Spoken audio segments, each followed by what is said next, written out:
प्रिय विद्यार्थियों, बेसिक पे की चर्चा के बाद अब हम आगे बढ़ते हैं। आज हम कोशिश करेंगे कि हमारा जो ए पार्ट है इसका मॉनेटरी सैलरी, मुद्रा के रूप में जो तनख्वाह बेसिक वो पैसा मिलता है जिसे हम सैलरी के नाम से जानते हैं, उसमें पहला पॉइंट बेसिक पे हमारा कंप्लीट हो गया। ये सब नगद मिलते हैं और हर महीने मिलते हैं। ये सारे करयोग होते हैं। दूसरा पॉइंट है हमारा डियरनेस पे। क्या होता है? महंगाई बढ़ती है, डीए मिलता है, डियरनेस अलाउंस। और फिर एक कुछ समय के पश्चात जब डीए बहुत ज़्यादा बढ़ जाता है महंगाई, तो फिर पे रिवीजन होता है। लेकिन सरकार किसी कारण से नहीं कर पाती है, संशोधन नहीं कर पाती है, तो ऐसी परिस्थिति में कर्मचारियों को अंतरिम राहत दे दी जाती है। और अंतरिम राहत ये है जिसका नाम है डियरनेस पे।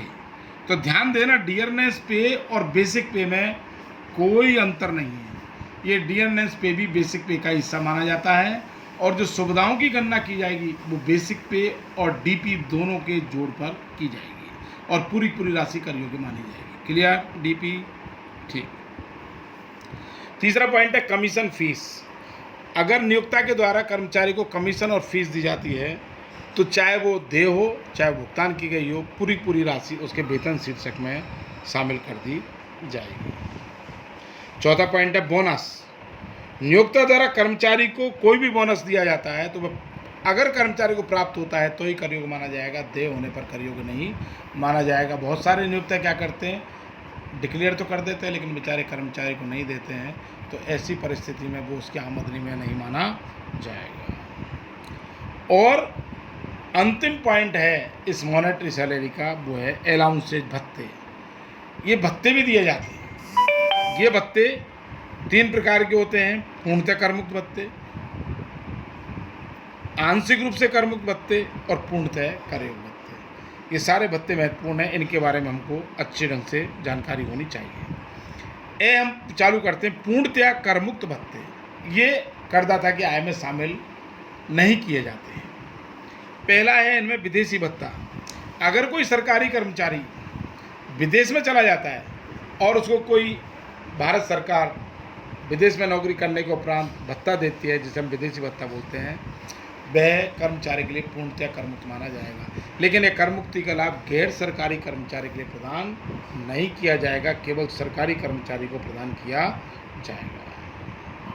दूसरा है उच्च न्यायालय और उच्चतम न्यायालय के जो न्यायाधीश हैं, इनको अगर किसी प्रकार के भत्ते दिए जाते हैं वो भी आयकर अधिनियम के अंतर्गत पूर्णतः करमुक्त माने जाएंगे, अर्थात इनकी आमदनी में शामिल नहीं किए जाएंगे। तीसरे भत्ते हैं कर्तव्य पालन हेतु किए गए व्ययों की पूर्ति हेतु विशेष भत्ते।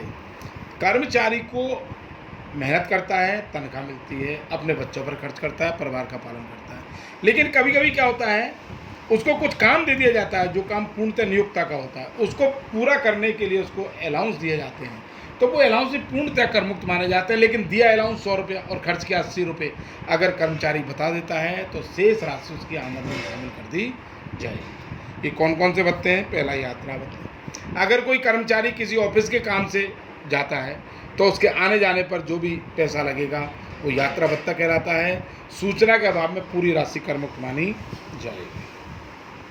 ये वास्तव में व्यक्ति की राशि तक करमुक्त भत्ते हैं। अगर कोई सूचना नहीं दे रखी है तो पूरी राशि करमुक्त मान ली जाएगी। दैनिक भत्ता, वो कहीं गया ऑफिस के काम से और वहाँ उसके डे टू डे दिन भर के खर्चों के लिए अगर कोई भत्ता दिया जाता है, जिसे हम डेली अलाउंस बोलते हैं, खाना पीना और कुछ, तो वह भी पूरा करमुक्त माना जाएगा। सवारी भत्ता, आप मूल स्टेशन से ऑफिस तक जाने के लिए कोई ऑटो करते हैं, टैक्सी करते हैं, कोई कन्वेंस करते हैं, उसके ऊपर अगर कोई उसके लिए कोई भत्ता दिया जाता है तो वह भी करमुक्त माना जाएगा।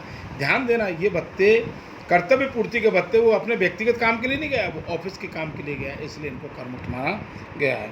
लेकिन ऑफिस से घर और घर से ऑफिस के लिए अगर कोई सवारी घर जाने के लिए सवारी व्ययों की पूर्ति हेतु कोई भत्ता दिया जाता है तो उस पर करमुक्ति का लाभ नहीं दिया जाएगा, क्योंकि यह उसकी ड्यूटी है। सहायक भत्ता, नियोक्ता के ऊपर काम की जिम्मेदारी ज़्यादा है, उसने अपनी मदद के लिए कोई अपना असिस्टेंट रख रखा है और उसके लिए अगर नियोक्ता ने कोई भत्ता दिया है कर्मचारी के लिए तो वह भी करमुक्त माना जाएगा। शैक्षणिक या अनुसंधान भत्ता, शिक्षण संस्थाओं अनुसंधान संस्थाओं में शिक्षण कार्य को प्रोत्साहन देने के लिए इस एजुकेशन से संबंधित है। अगर कोई एकेडमिक या रिसर्च अलाउंस दिया जाता है तो वह भी कर मुक्त माना जाएगा। और लास्ट एंड भत्तों में वर्दी भत्ता, नियोक्ता द्वारा कर्मचारी को कर्तव्य पालन के दौरान जो वर्दी दी जाती है, जैसे पुलिस वालों को है, हॉस्पिटल में है, उनकी धुलाई फुलाई के लिए, मेंटेनेंस के लिए यूनिफॉर्म अलाउंस होता है, वह भी कर मुक्त माना जाएगा। ये भत्ते कर्तव्य पूर्ति के भत्ते माने जाते हैं और वास्तव में व्यक्ति की राशि तक कर मुक्त माने जाएंगे। बहुत बहुत धन्यवाद। कल हम चालू करेंगे हाउस रेंट अलाउंस के बारे में चर्चा करेंगे, बहुत महत्वपूर्ण है, जरूर है।